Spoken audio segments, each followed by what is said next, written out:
J'espère sincèrement que tout va pour le mieux de votre côté.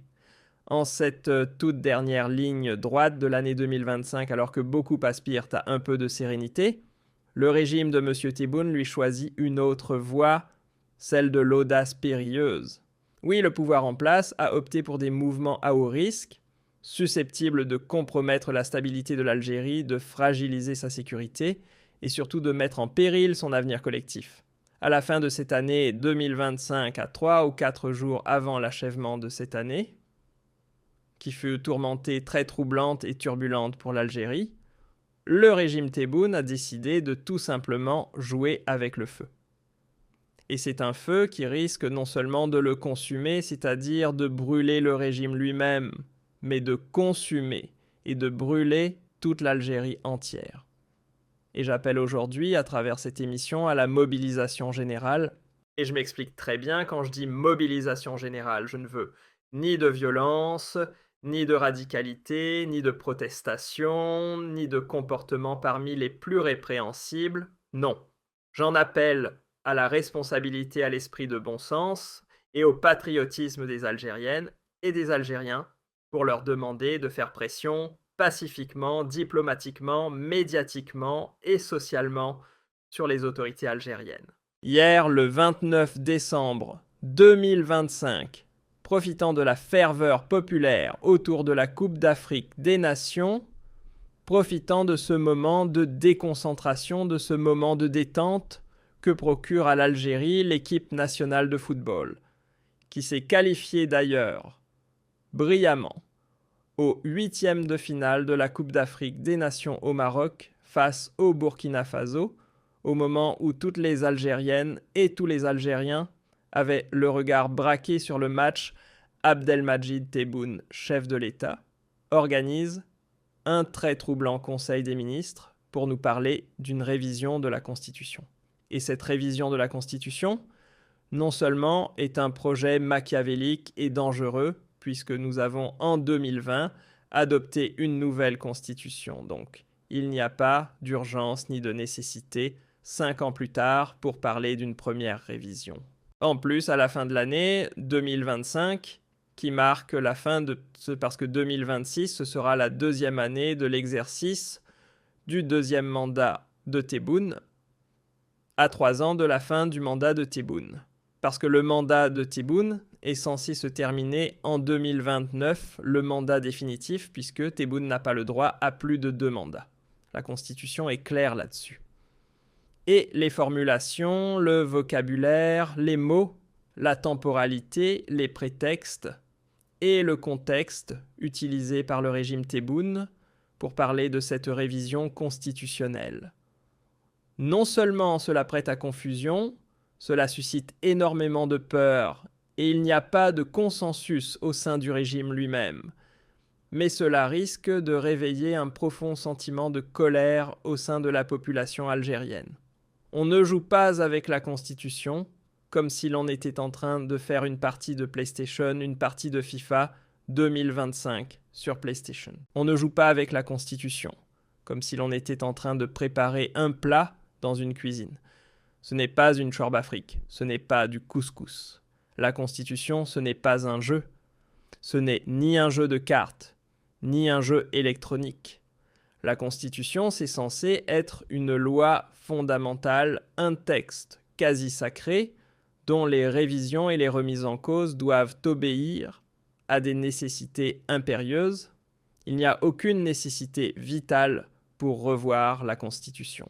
Et clairement, je vais vous le dire, la vérité, hier, le régime Tebboune a envoyé ce que l'on appelle, dans l'expression, ce que les météorologues appellent un ballon-sonde. L'expression la plus correcte, c'est un ballon. Vous savez, en météorologie, on utilise des équipements, des instruments pour mesurer l'atmosphère, la température, la pression, l'humidité, et l'on envoie un ballon-sonde dans le ciel pour recueillir toutes les données météorologiques. En politique, cette expression, aussi vieille que la météorologie elle-même, aussi vieille que la science elle-même. Souvent, les décideurs politiques, pour tester une idée, une proposition ou une opinion, diffuse des informations discrètement pour observer la réaction du public avant de s'engager définitivement pour savoir si le public est prêt à l'accepter. Donc on a envoyé un ballon pour sonder les Algériennes et les Algériens, pour sonder l'air politique ambiant, pour sonder les intentions de la population, pour sonder la réaction de la population. En réalité, Abdelmadjid, je vous le dis, je vous le révèle, et je vous l'assure que j'ai recoupé toutes mes informations. Abdelmadjid, qui a parlé hier au cours du Conseil des ministres d'un amendement technique de la Constitution, il ne veut pas faire un amendement technique. Il veut toucher à la durée du mandat présidentiel. Abdelmadjid est pressé par son entourage de trouver une solution pour prolonger son deuxième mandat. Abdelmadjid ne veut pas quitter le pouvoir en 2029. Abdelmadjid sait très bien qu'il n'a ni le bilan, ni la légitimité, ni l'autorité, ni la popularité nécessaires pour mobiliser les Algériennes et les Algériens autour d'un troisième mandat. Et comme c'est illégal d'aller vers un troisième mandat, parce que c'est non constitutionnel, Abdelmadjid essaie, lui et son entourage, de créer une sorte de... comment appeler ça ? Un tour de magie, un subterfuge, un mécanisme de manipulation pour convaincre les Algériennes et les Algériens de changer la durée du mandat présidentiel sans l'amener à faire un troisième mandat. D'abord les faits hier, le Conseil des ministres, un 29 décembre. Normalement, c'est l'heure des bilans, c'est l'heure pour préparer les projections pour l'année 2026, au moment où les problèmes socio-économiques du pays se multiplient, voire s'aggravent, s'accélèrent et se renforcent. Au moment où la situation financière et économique de l'Algérie s'approche d'une dangereuse zone rouge, où les réserves de change s'épuisent, où la monnaie algérienne dégringole, où les recettes du pétrole et du gaz sont en train de baisser significativement. C'est-à-dire que, normalement, au niveau de l'agenda, l'ordre des priorités du gouvernement algérien, la révision de la Constitution, elle n'est même pas classée au millième ou dans le millionième rang des priorités du pays. Il y a des priorités beaucoup plus urgentes, surtout que nous allons entamer, nous allons voir, nous sommes en train d'assister depuis les derniers jours de la fin de l'année 2025 à un effondrement des cours du pétrole et du gaz. On le voit. Et que l'année 2026 risque d'être encore plus dramatique sur le plan économique. Et que les Algériennes et les Algériens, la situation de leur pays économiquement, elle s'aggrave. Et que nous avons des problèmes d'équipement, nous avons des problèmes de pénurie, nous avons des problèmes de développement économique.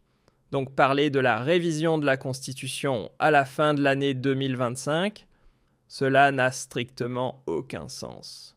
Aucun sens dans un monde où le baril du pétrole est entre 59 et 61 $, l'un des prix les plus bas depuis pratiquement la pandémie de la Covid-19.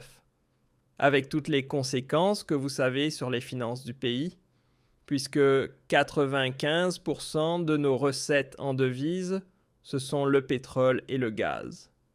Et que 45 à 55, voire des fois même jusqu'à 65%, des recettes budgétaires de l'État, c'est le pétrole et le gaz. Et plus de 35% des richesses nationales du pays, c'est le pétrole et le gaz. Donc, il y a d'autres priorités. En plein match, en pleine ferveur. Encore une fois, ce n'est pas fortuit. Le contexte, il n'a pas été choisi fortuitement. Au moment du match. Le match, c'était 18h30. Le Conseil des ministres s'est tenu à ce moment-là, c'est-à-dire 1 heure avant, etc. Le communiqué final a été diffusé plus tard, vers 20h30 la nuit, par l'agence de presse algérienne entre 20h et 20h30, c'est-à-dire juste après le match. Et la réunion s'est tenue pratiquement pendant le match ou juste avant le match. On va dire juste avant le match. Je pense que Tebboune a vu le match quand même. C'est mavéique et ce n'est pas un hasard. Le communiqué du Conseil des ministres Il dit quoi? Il dit qu'après présentation de l'ordre du jour, suivi de la présentation par le Premier ministre des activités du gouvernement, au cours des 2 dernières semaines, Monsieur le Président de la République a donné les instructions directives et orientations suivantes concernant l'amendement technique de la Constitution. Monsieur le Président de la République a ordonné le report de l'amendement technique de la Constitution pour en approfondir l'examen et renforcer ainsi l'acquis démocratique en matière électorale que représente l'autorité nationale indépendante des élections. Le gouvernement, dans l'amendement concernant l'autorité nationale indépendante des élections, cela relève uniquement de la prérogative du président de la République. Cela ne relève pas des prérogatives du Premier ministre ni des membres du gouvernement. Et le changement de la Constitution doit concerner la présidence, le Parlement et le Conseil de la Nation, c'est-à-dire le chef de l'État et les élus du peuple. Le Premier ministre et les ministres, les membres du gouvernement, sont censés être des technocrates qui dirigent que des secteurs bien précis. Ils ont des programmes de développement à accomplir. Ils ont des problèmes concrets à résoudre. On trouve des solutions concrètes. L'amendement.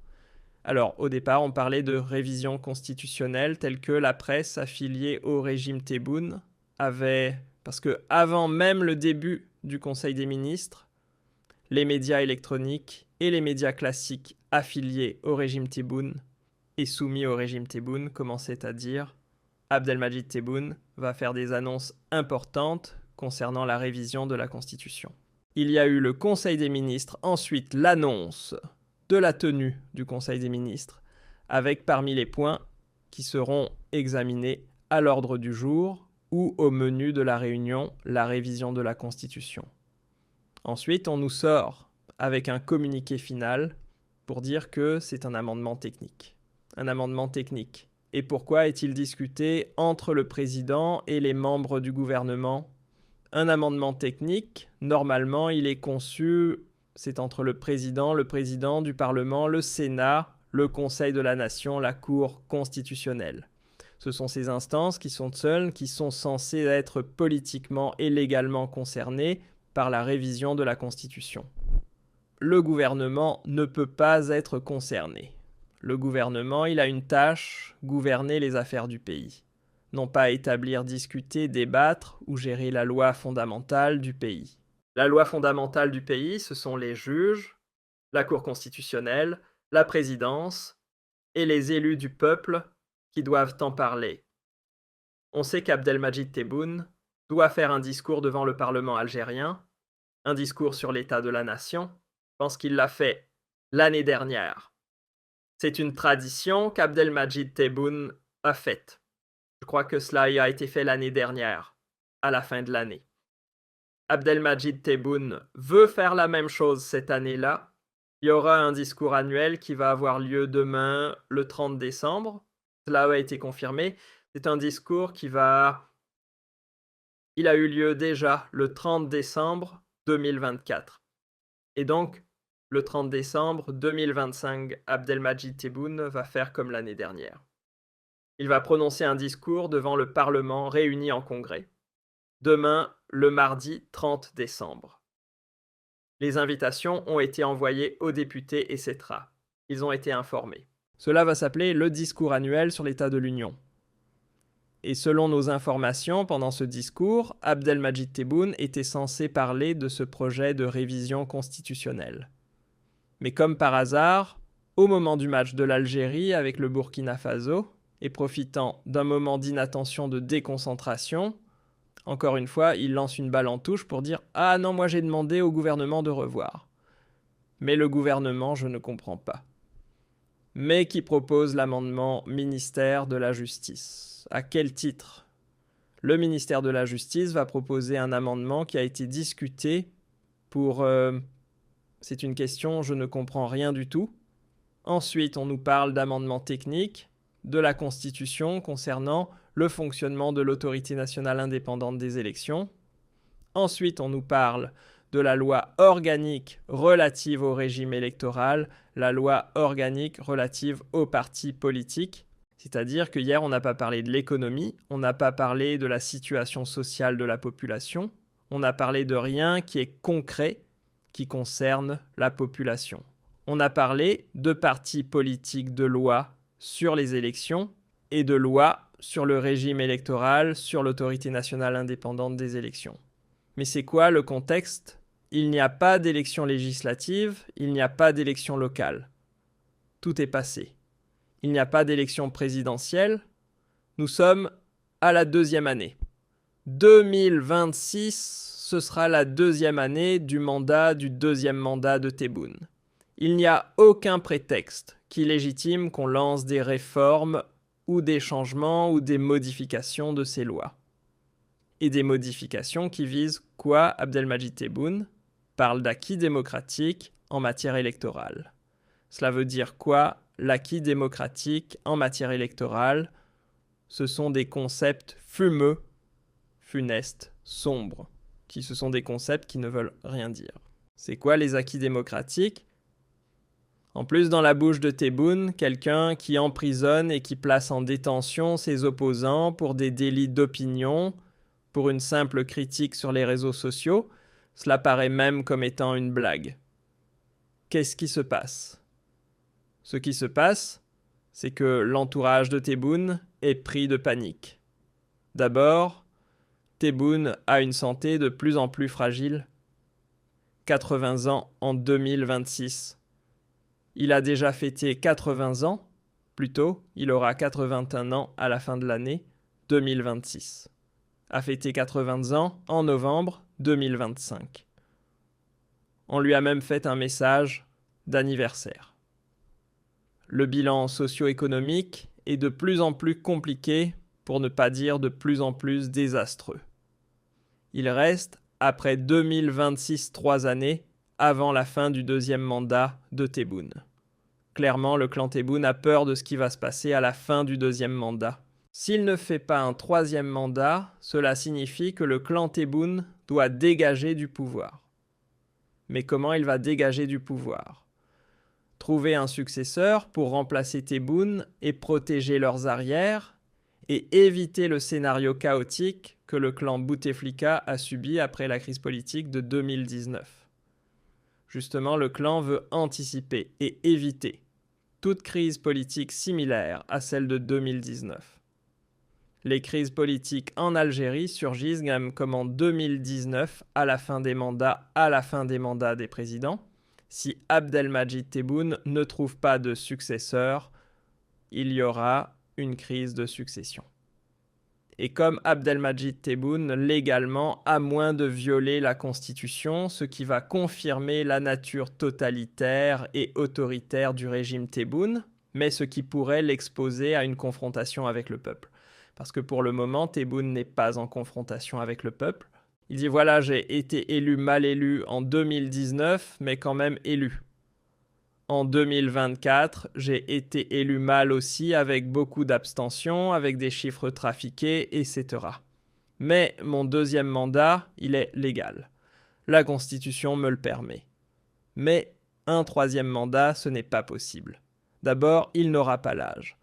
À la fin de l'année 2029, il sera encore plus fatigué, plus malade. Et si lui-même arrive à survivre sur le plan mental et physique, je ne dis pas mourir ou décéder, s'il arrive à conserver des capacités opérationnelles, parce que l'Algérie, ce n'est pas la Tunisie, ce n'est pas le Malawi, ce n'est pas le Cameroun, ce n'est pas le Rwanda. C'est un grand pays, c'est 50 millions d'habitants pratiquement. C'est beaucoup d'enjeux. C'est un pays qui attire les convoitises de puissances étrangères. C'est beaucoup de problèmes en interne. Ce sont des besoins et une charge. Être président en Algérie, c'est une charge de travail immense, fatigante, épuisante, éreintante pour quelqu'un qui aura à la fin de son mandat 83 ou 84 ans. Envisager la suite par la suite. Aucun président n'a dépassé. L'Algérie n'a jamais eu un président qui a pu rester au pouvoir au-delà de 82-83 ans. Cela n'existe pas. on n'a jamais eu un président très âgé. Quand je parle de très âgé, un président qui reste au pouvoir en Algérie au-delà de 82-83 ans, cela n'existe pas. D'ailleurs, physiquement, Tebboune n'y arrivera pas. Déjà, là où il est très épuisé, il commence à l'être. Il doit gérer les conséquences, de sa contamination à la forme la plus grave du coronavirus Covid-19, sa maladie du pied. Il a des maladies chroniques, il a la fatigue de l'âge, il traîne. Donc, et son bilan médical ne lui permettra pas, sa situation médicale personnelle ne lui permettra pas de s'accrocher au pouvoir longtemps. S'il ne trouve pas de successeur, ou s'il n'a pas le temps de trouver un successeur, on risque d'avoir une crise de succession qui pourrait mener le pays vers le même scénario que celui de 2019. Or, le cauchemar du clan Tebboune est de revivre ce que les Bouteflika ont vécu en 2019, c'est-à-dire une crise politique qui va éclater, une sorte de divorce avec l'institution militaire, et une population qui éclate, qui sort dans les rues, un deuxième ou un autre, une contestation populaire aussi étendue sur le territoire national et aussi forte que le Irak. Et du coup, un démantèlement du clan. Pour éviter ce démantèlement, quand on ne peut pas faire de troisième mandat, et je vais vous dire pourquoi, le clan Tebboune essaie de trouver, de préparer le terrain et de préparer le pays à une révision constitutionnelle qui consiste à prolonger le mandat de Tebboune de 2 ans.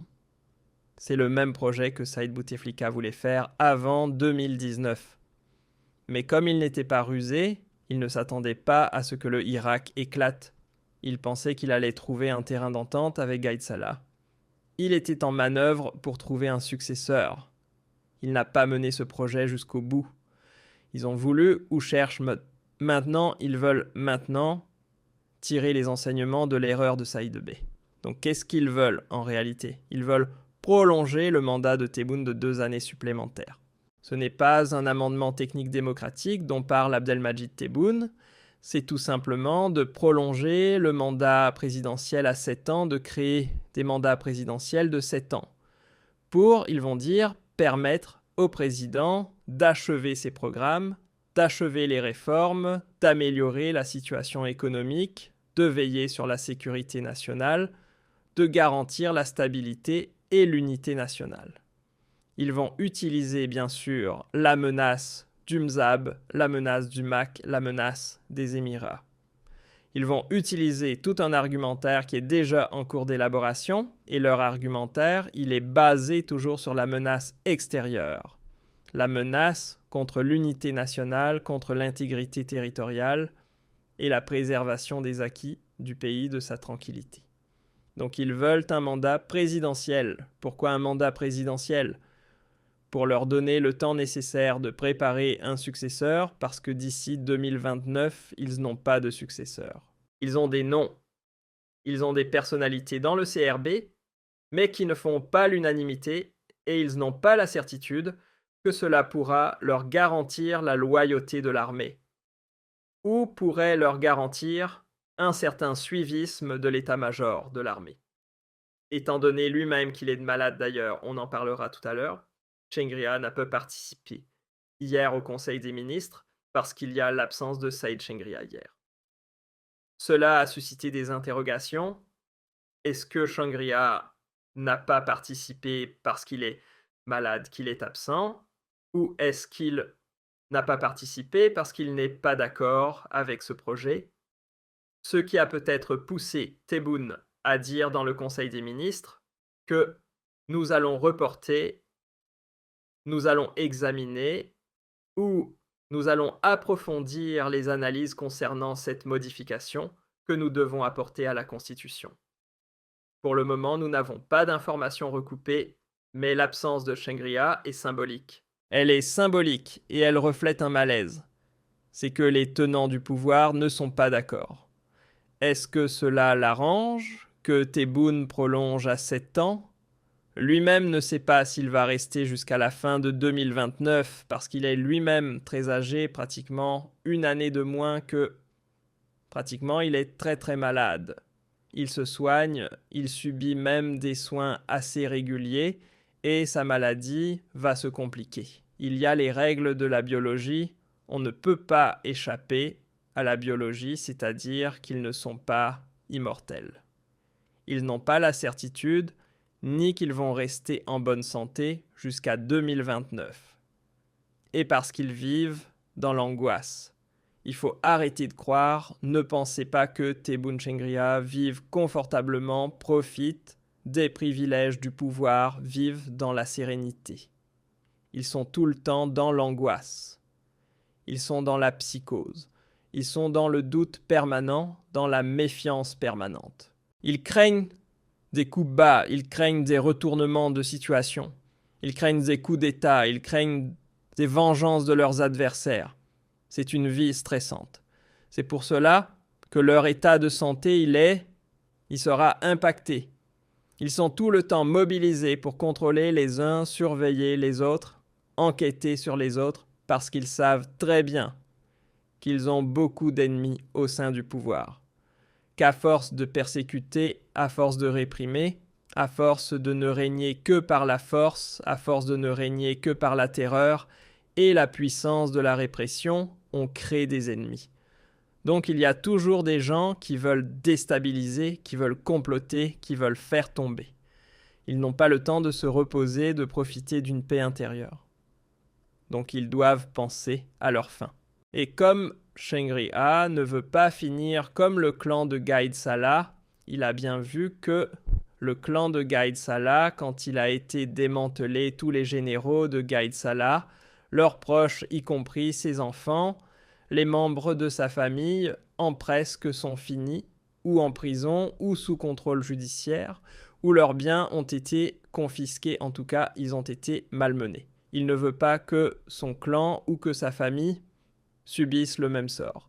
Et Teboun ne veut pas que son clan ou sa famille subissent le même sort. Donc, où il trouve une solution, la solution idéale, c'est de trouver des successeurs.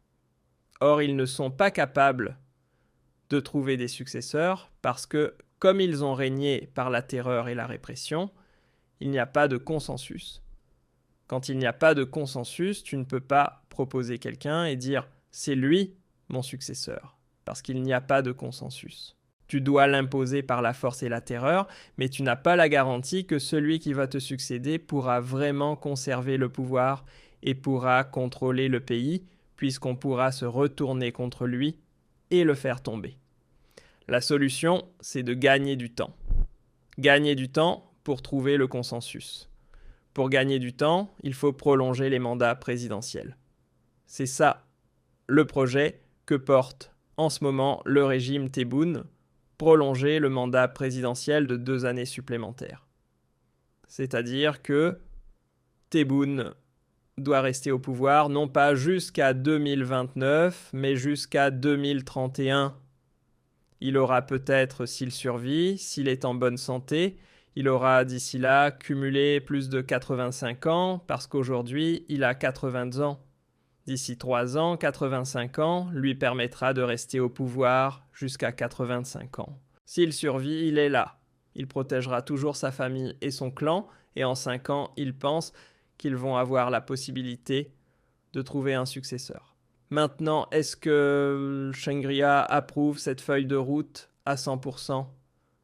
On n'a pas la certitude, puisqu'il était absent hier. Est-ce qu'il était malade? Même s'il l'était à une réunion aussi importante, où l'on va parler de la révision de la Constitution, l'absence de Chengria pose problème. Ou peut-être que Chengria n'est pas d'accord.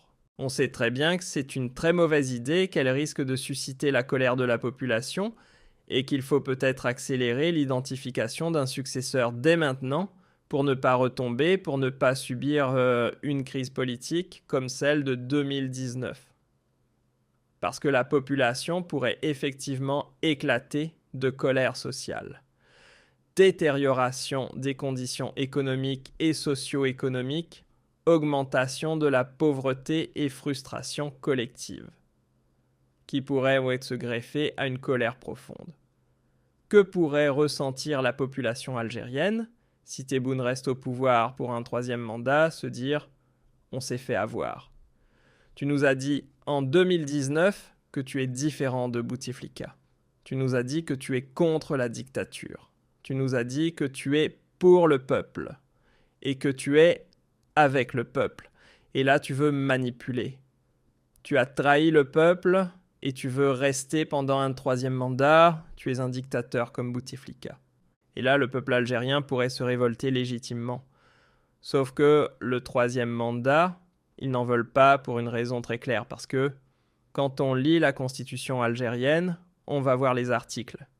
L'article 88 de la constitution algérienne de 2020 élaboré par Tebboune, par le clan Tebboune, lui-même dit « La durée du mandat présidentiel est de 5 ans.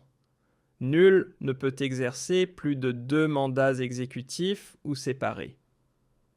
En cas d'interruption du mandat pour cause de démission du président de la République en exercice ou pour toute autre cause, ce mandat est considéré comme mandat accompli. » Très clair, le mandat est de 5 ans, il ne peut pas être autrement. S'il veut interrompre son mandat, il doit partir. Quoi qu'il arrive, il est censé partir avant ou d'ici 2029, il ne peut pas faire plus. Pourquoi ?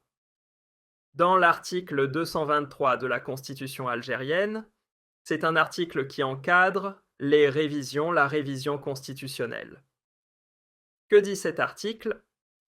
Toute révision constitutionnelle ne peut porter atteinte au caractère républicain de l'État, à l'ordre démocratique basé sur le multipartisme. C'est-à-dire que Tebboune ne peut pas réviser la Constitution pour dire « on change la République, on devient une monarchie ». Il ne peut pas dire « j'annule le multipartisme ». Il ne peut pas dire que l'État algérien n'est plus un État social. L'islam en tant que religion de l'État, il ne peut pas dire que l'islam n'est plus religion de l'État. La langue arabe comme langue nationale et officielle. Le tamazight comme langue nationale et officielle, les libertés fondamentales, les droits de l'homme et du citoyen, l'intégrité, l'unité du territoire national, l'emblème national, l'hymne national en tant que symbole de la glorieuse révolution de novembre 1954 et la limitation de 2 mandats présidentiels successifs ou séparés et leur durée de 5 ans chacun. Le point 10, le 10e point de l'article 223, explique très bien que nous n'avons que aucune révision constitutionnelle ne permet de supprimer la limitation présidentielle de 2 mandats et de changer leur durée de 5 ans. Donc Tebboune n'a pas le droit selon l'article 223. Qu'est-ce qu'ils vont faire ? Ils vont trouver une faille, une fétoie avec le Conseil constitutionnel et ils vont faire une opération de propagande pour dire que non, on va rester à 2 mandats mais que la durée de 5 ans n'est pas suffisante parce qu'il y a des défis sécuritaires, économiques, diplomatiques, géopolitiques qui nécessitent encore une fois de préserver l'unité nationale et la stabilité du pays. Donc on rajoute 2 ans. On mettra des mandats de 7 ans et le mandat de Tebboune se terminera en 2031. Le prochain président, son mandat commencera à partir de 2031, ce qui sera illégal du point de vue de la constitution algérienne. C'est illégal. Et je pense que pour analyser juridiquement ou sur le plan de la jurisprudence, ce point, nous allons consacrer toute une émission là-dessus. Mais en tout cas, Abdelmadjid joue avec le feu. Il joue avec le feu. Il risque de commettre la même erreur que Bouteflika, à force de rester prisonnier de son entourage, à force de rester prisonnier de ses certitudes, que le peuple, qu'une partie du peuple sera avec lui, que le pays a besoin de lui. Le pays n'a pas besoin de Tebboune.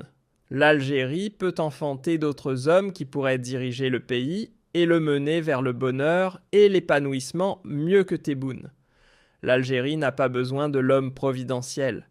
L'Algérie a besoin d'un président qui soit élu démocratiquement, qui incarne la légitimité du peuple et qui a un projet pour redresser ce pays, le développer ni plus ni moins. Mais l'entourage de Tebboune le manipule. Son entourage, voilà, ils lui font peur. Si tu pars maintenant, si tu pars après, si tu pars en 2029, voilà, il y aura une purge, il y aura de la vengeance. Parce que normal, le clan Tebboune sait très bien qu'une fois qu'il ne sera plus au pouvoir, il va subir exactement ce qu'il a infligé à ses adversaires, les emprisonnements arbitraires, la persécution, la menace, les intimidations, la vengeance. Quand on crée trop d'ennemis, et quand on a plus d'ennemis que d'amis, il y a légitimement un sentiment d'insécurité. Mais le prolongement du pouvoir, le prolongement du mandat présidentiel de Tebboune, ne constitue ni une solution, ni un gage de sécurité pour son clan. Au contraire, il risque d'accélérer le déclenchement d'une crise politique en Algérie.